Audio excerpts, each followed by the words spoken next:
Hola Kaixo Guztioi, bueno pues vamos a ver el último vídeo del tema en el que vamos a explicar la segunda parte de la organización económica de las sociedades. Esto es del punto 4 al 8. Sin embargo, algunos de los puntos no los vamos a ver enteros, ya lo veremos.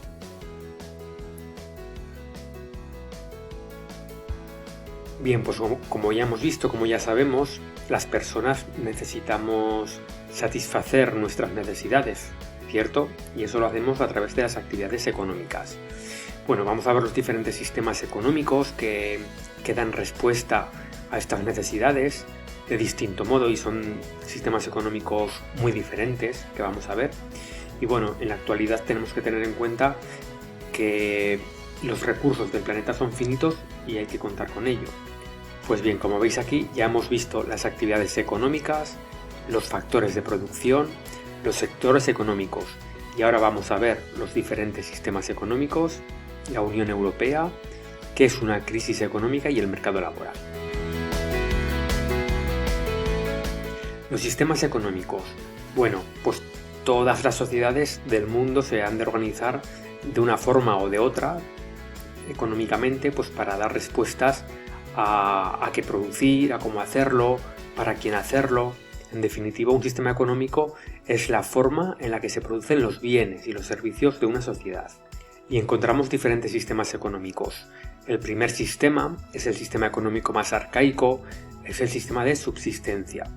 Es un sistema muy básico en el que las personas producen todo lo que necesitan para satisfacer sus necesidades básicas. Es un sistema histórico que podemos clasificar en el feudalismo o en sociedades arcaicas, en sociedades antiguas, y en el mundo actual existen sociedades con un nivel de desarrollo muy bajo, como son los actuales pueblos primitivos del Amazonas o de zonas de África y de Asia Oriental. El segundo sistema económico es el sistema capitalista, que es el sistema económico actual en el que vivimos en Occidente hoy, en España, en Europa, en Estados Unidos, bueno, en la mayoría de los países occidentales. Es un sistema que se basa en la libre competencia, tanto entre individuos y empresas, sin ningún tipo de regulación estatal. Es decir, el Estado no interviene en el mercado. Es lo que se conoce como libre mercado.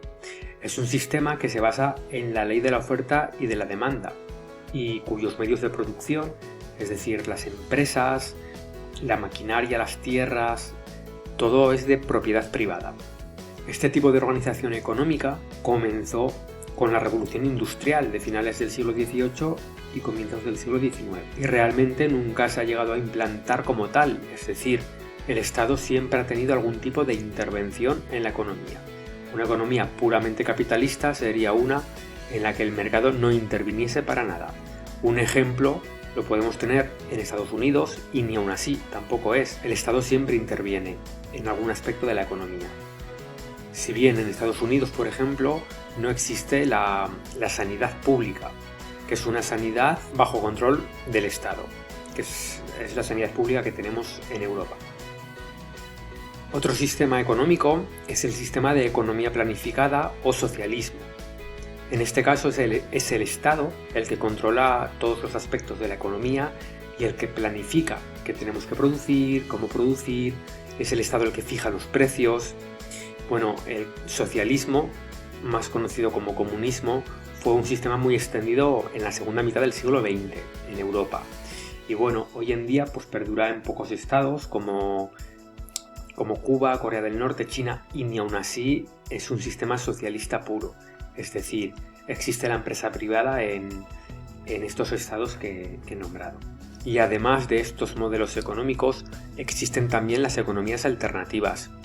Es decir, son economías que tienen en común el rechazo al sistema capitalista, porque lo consideran un sistema injusto, y que se fomentan pues, en el bien común, en tejer lazos de solidaridad, en el cooperativismo, la fundación de cooperativas, pero son economías que no cuestionan el sistema capitalista, sino que lo critican de alguna forma.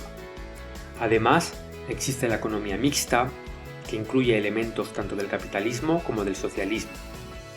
Es decir, hay libertad de mercado, pero el Estado interviene en algunos aspectos de la economía, como en la educación, la sanidad, los transportes, las carreteras, la mayoría de los estados europeos son de economía mixta, siempre primando el sistema capitalista. Bien, vamos a ver la Unión Europea, que es una unidad económica reciente, ya que no tiene muchos años, que se ha consolidado como una referencia en la economía global.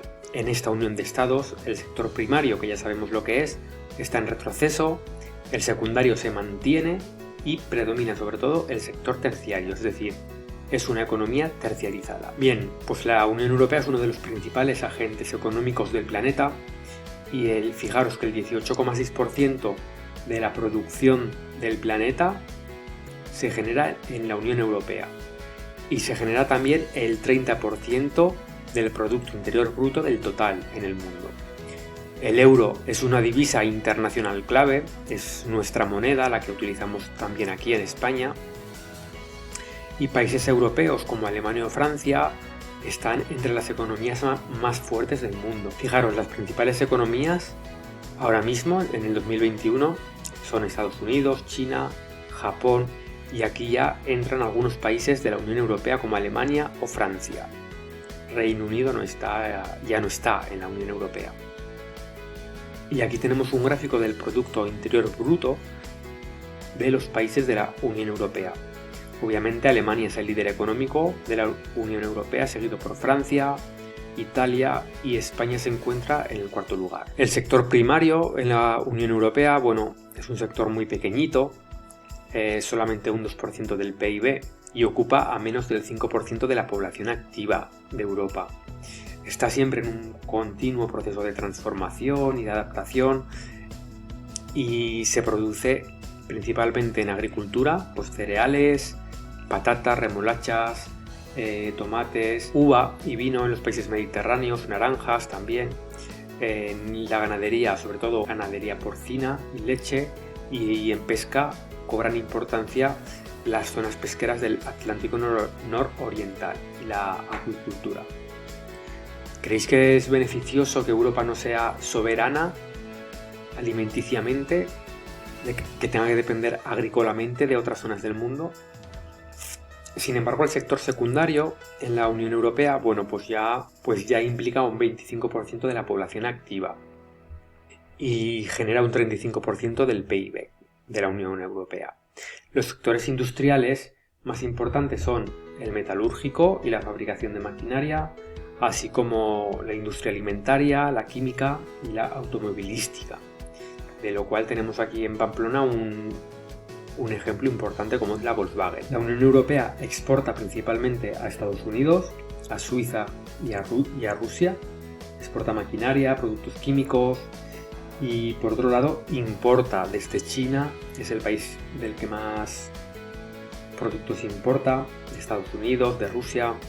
La crisis económica del 2007-2008 afectó sobre todo al sector automovilístico y a la construcción.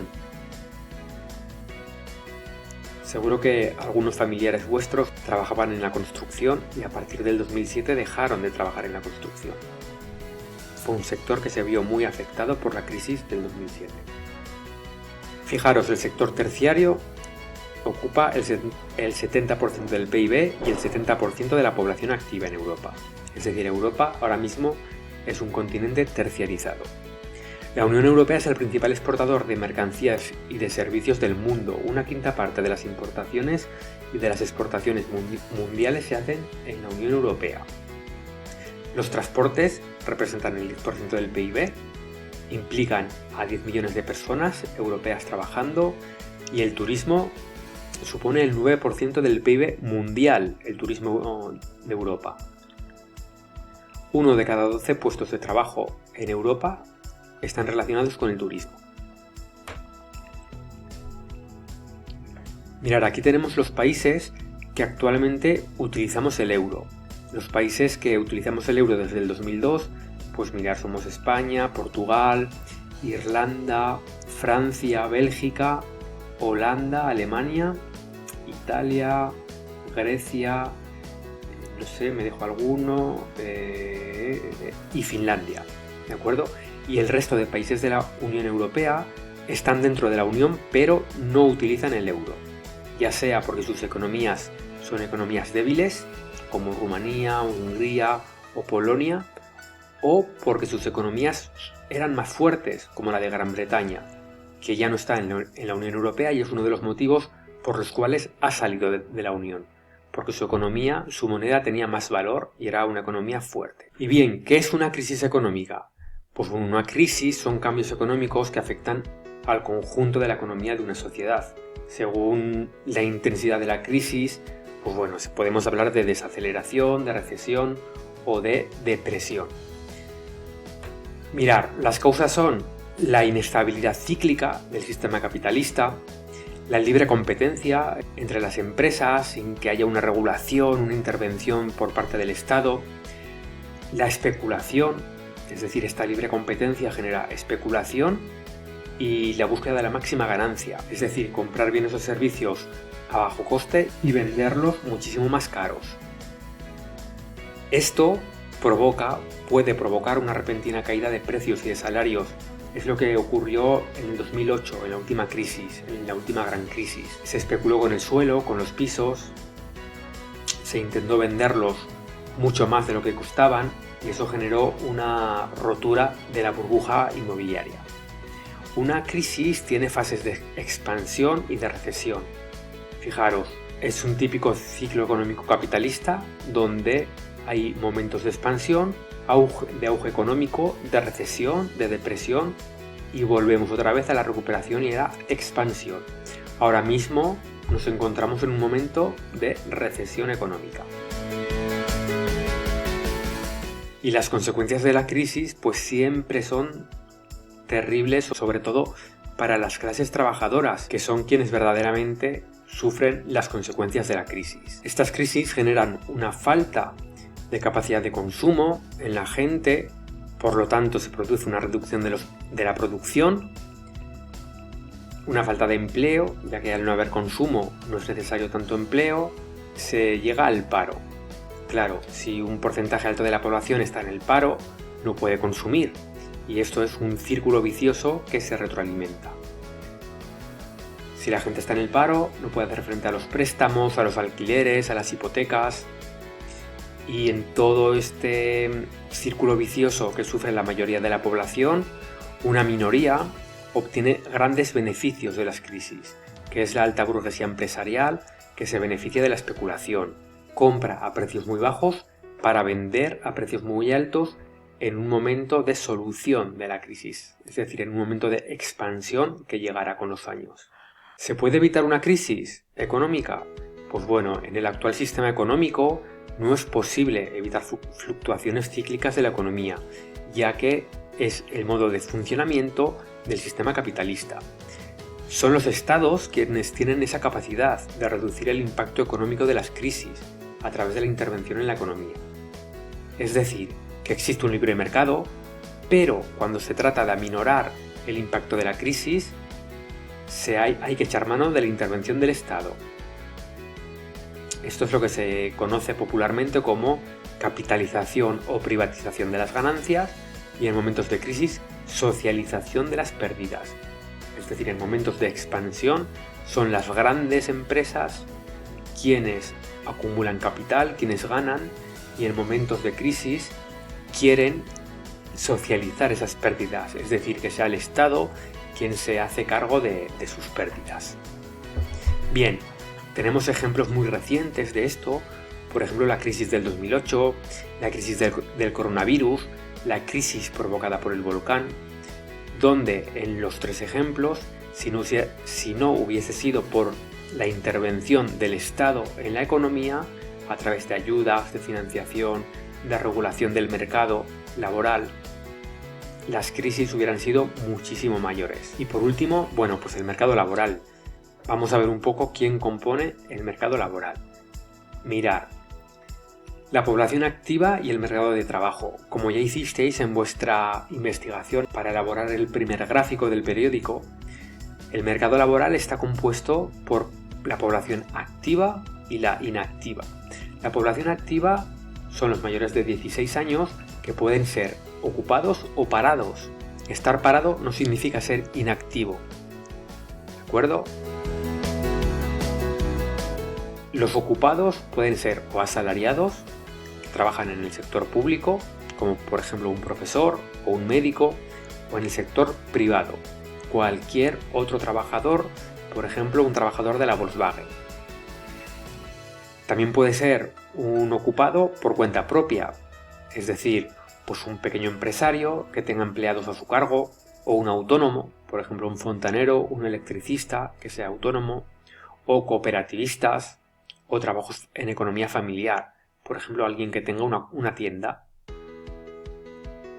Las personas inactivas que sean mayores de 16 años pueden ser o estudiantes o personas que se ocupan de su hogar, es decir, pues personas que trabajan en la casa, amas de casa o amos de casa, jubilados, personas que ya han terminado su etapa laboral y ahora están jubilados, o incapacitados para trabajar, personas que no pueden trabajar y tienen una pensión. Y por último, me gustaría hacer una reflexión sobre un artículo que os he colgado en Classroom con este titular: en Navarra, la persona que no tenga cualificación será pobre toda su vida. Nos abre los ojos sobre la realidad navarra, es decir, estudia, sácate la ESO para mejorar tu situación económica.